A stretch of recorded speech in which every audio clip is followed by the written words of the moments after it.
The following is a Talkin' Buds podcast special presentation.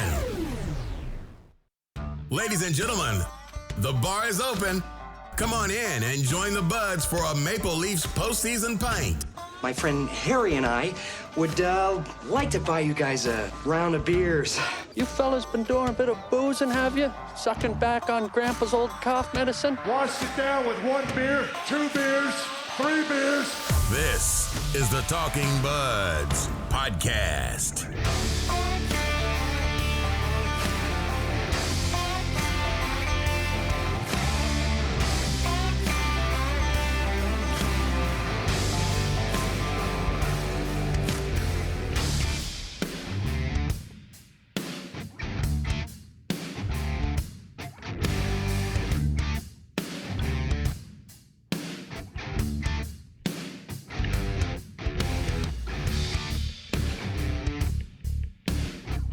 All right, cut the music. Cut the music. Cut the music. Do you have anything you want to say, or do you want me to just go? No, you just go, man. Just go. It's over. Like, enough is enough. This core, this expensive group of players that you've assembled and the philosophy with which you've built this roster upon, it's over. It's over. It ended tonight. You technically didn't make the playoffs. Yes, you were in the qualifying round, but you did not make the first round of the playoffs. That's a fact. Just, I don't want to hear about any like feel-good comeback stories in Game 4. Like, I don't want to hear about any of that. Like, it's not good enough.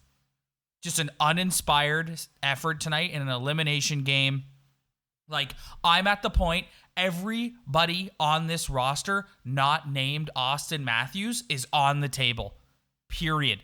Freddie Anderson, you're at the top of that list. You cannot win the big game. No, he really cannot. I'm tired of this. That second goal was terrible. I'm tired of this, man. Come on, man. And you lose to a team that is they're a good team, but their highest paid player makes $6 million. You lose to a collection of good hockey players that play a good system and don't need to be paid $11 million to play hockey, and they're not going to stay at home. Like, it's just frustrating that a team like this can just beat them out, and it's over again. Kyle Dubas has one card left to play, and it's the card that Masai Ujiri played when he traded DeMar DeRozan. It's like, you have got to take a foundation building block of your team and move it out to fix your blue line that is simply not good enough. And I'm so I don't know what emotion I'm feeling right now. Like, it's like a cross-pollination of anger and defeat and sadness and just a general like loss for words. Like, I don't know, man. Like, this is ridiculous. It's just a familiar feeling at this point. Like, I'm used to feeling like this now, and it's just a joke. It is a joke. Like, it is a joke. Like, being a fan of this team is a joke. It is a man. joke. Like, it sucks. But it's just like, it's time. Like, I'm sorry. Like, no more, like, we're going to wait and we need to mature and we're going to, no. This is 4 years in a row now that you have done nothing in the postseason. So, like I said, anyone not named Austin Matthews, and realistically, John Tavares as well, because at his age and that cap hit, no one's going to take him without the Leafs retaining salary. So realistically, of your core pieces, those two are the two coming back. But Mitch Marner, oh my God, who wants him? Who wants him? Who wants him for a defenseman? Like, Freddie Anderson? Who wants him? Or we're not re-signing Freddie Anderson. It's not happening. Yeah, I don't know what they're going to do, man. I had no idea. Like, they just got to be feeling like if Brendan Shanahan has to be just going home, and he's not going to be able to sleep for a week. How do you feel if you're him right now? I feel like an idiot. Yeah. They should all feel stupid. Like, it is just almost laughable being a fan of this team at this point. Yep. Like, I don't want to get too dark, but like, it just sucks, man. Like, they just lost again. Yep. Yep. Again. I know. They have not, you're right. They technically did not make the playoffs. Like, we're going on 15 years not winning a playoff round. Yep. And of course, they win 3-0. Yep. It's just, this is getting just ridiculous at this point. It is ridiculous. It's a joke. Well, it's to the point where it's like the philosophy in which Kyle Dubas has built this team with the players he's chosen to build it with it's wrong.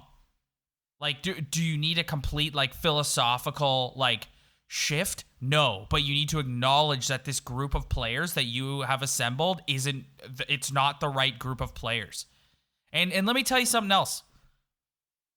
Since Mike Babcock got fired, I have done nothing but come on this podcast and sing Sheldon Keefe's praises. I thought he was a bonehead tonight. He was a bonehead. He loaded up that first line, and it was just a ripple effect. And listen, I'm not trying to contradict myself. I'm all about loading up a line, but at the same time, it's like the Nylander line was awful. William Nylander was awful tonight, and I don't totally blame that on him because he's going from being a winger to a center, and the too many men on the ice penalty at the beginning of the game was a result of him just being like, oh yeah, I'm a center now. And just like, and putting in Andreas Janssen. Like, what are we doing? This guy hasn't played since February. We're putting him in the lineup. Yeah, that was, I had no idea. I'm just watching the game and I see 18. I'm like, Andreas Janssen. Yeah, like just, what? And let me clarify, because like you and I have talked a lot about like, why not load up a line? Why not load up a line? And it's like, I'm not criticizing him for doing that. I'm criticizing him because it was a disaster. The second line was a disaster as a result. And I think he waited a little too long. And I think if you're going to deploy that line, you're going to have to deploy it sporadically throughout a game, not just have them as a set line. Because Torts was just like, okay, cool. I'm just going to put Jones and Werenski, however you say his name, on against... See, I can't even talk. I'm so mad. I think like loading up a line, it's like, okay, if they're going to throw that D pairing at Austin Matthews, let's try to give him all the help that he can get to be successful 5-on-5 against that line. And to me, it's just like, okay, I can live with that. Let's see how deep this team actually is. If you want to load up a line and try to take down the best D pairing, then it's going to be up to your depth to fill out the rest of the lineup. And that it just got did exposed not work tonight. out, Yes, man. you just hit it right on the head, dude. Did not work out. That's the point I was trying to make, but I can't. My head is spinning right now just with like just pure anger. It's just like we're out again.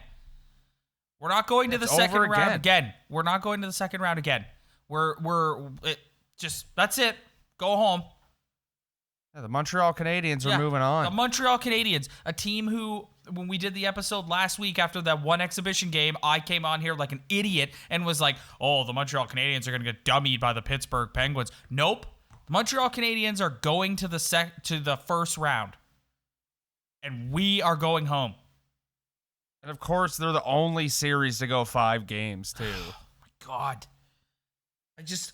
Oh, man. Like, I don't know what they can do at this point. I'm just...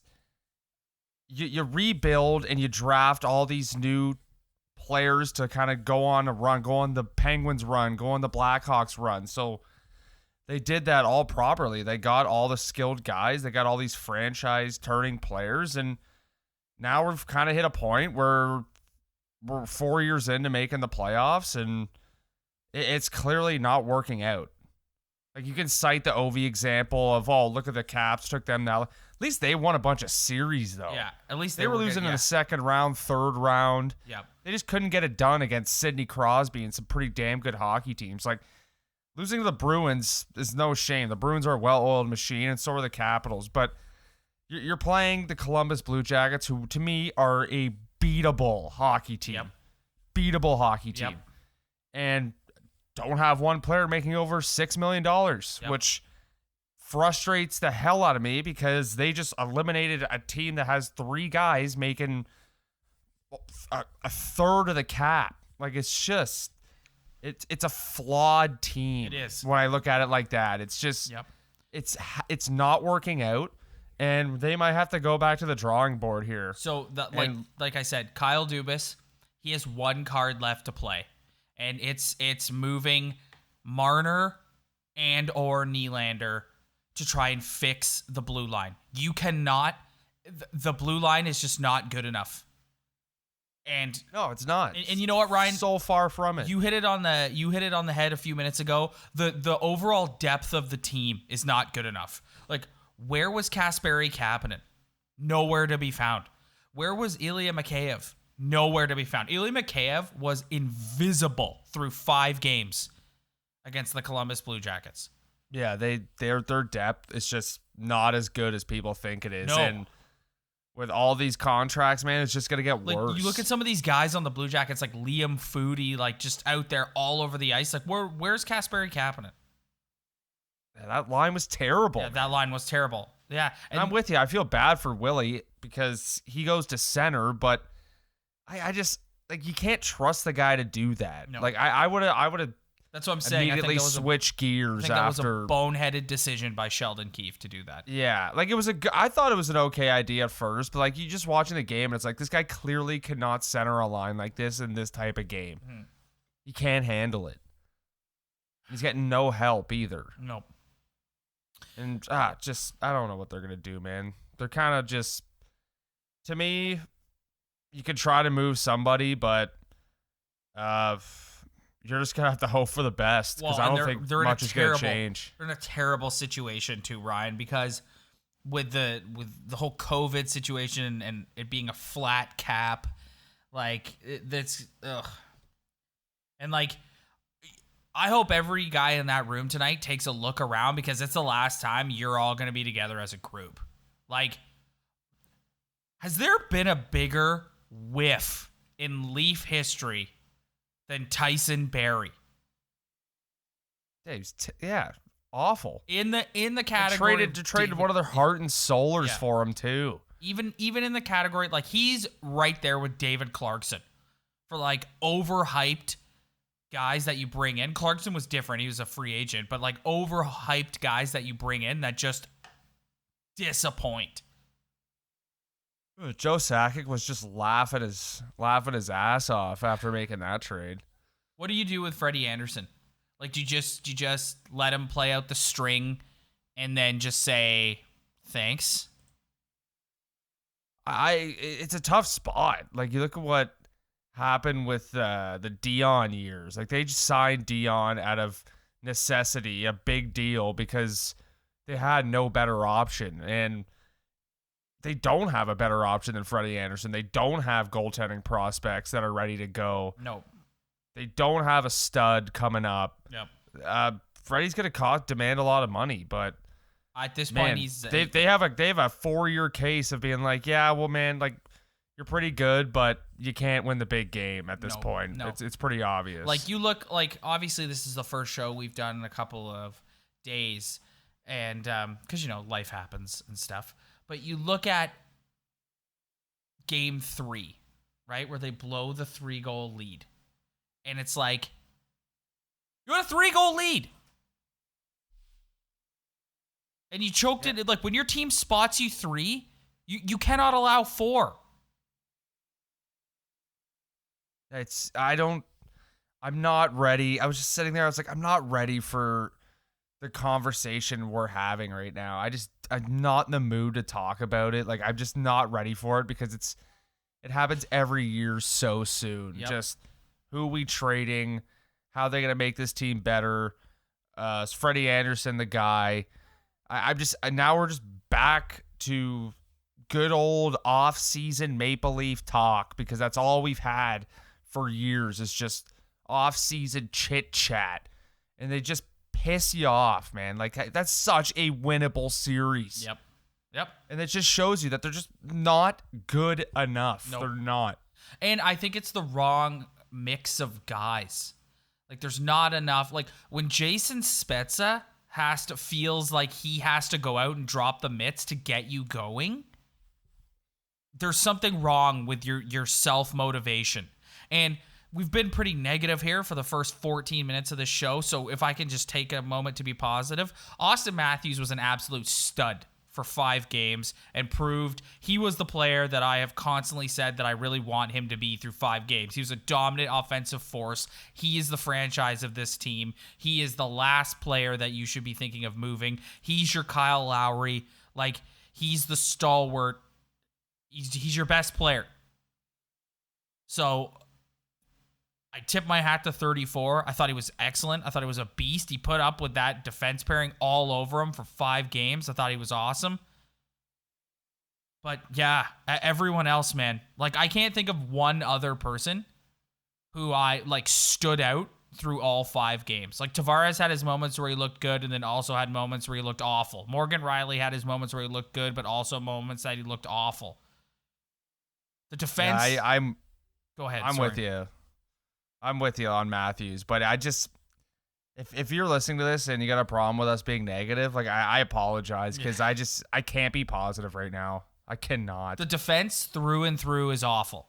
Like, it's like, yeah, it's terrible. Yeah, it's awful. Man. It's like, not even close to being good enough. No, not even close. How can you look at Jones and Werenski and their age and their their ceiling, and you just look over and there's Marty Marinson and Cody Ceci. Well, this is like, it's just, how can you write that down on your lineup card and be like, this might be good enough to win a cup? Like, deep down, they know it's not. Well, but this is where the finger gets pointed at Kyle Dubas, Ryan, because it's like, dude, you have not fixed this. Like, we've known since 2 years ago that their blue line wasn't good enough. And he's done nothing to fix it. All he did was bend over backwards to give Nylander, Marner, and Matthews their money. That's all he did. He's made a couple of moves here and there. He made a nice move bringing in Jack Campbell and Jake Muzzin last year. But you haven't, like, you're right. You look at those 2 studs on Columbus, and it's like, those are two, like, those guys are elite players who chip up in the rush and, like, get involved in the offensive side of the game too, but, like, shut it. Like, they don't have one guy like that. Like, Morgan Riley is not the type of defenseman that either of those 2 guys that the Blue Jackets have are. He's not. And so it's great to have Morgan Riley on your team, and he definitely would be a 1 or a 2, but you need another guy that's like that, because Muzzin on a cup team is a 4.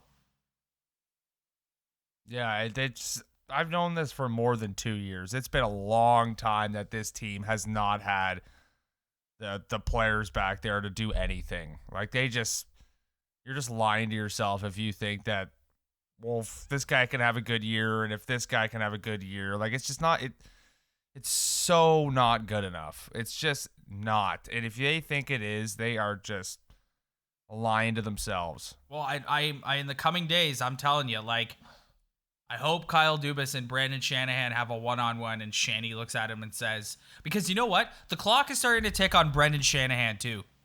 Like, I'm sitting here pointing the finger at everybody, Dubas included, but you know what? Some of the blame needs to be put on Brendan Shanahan.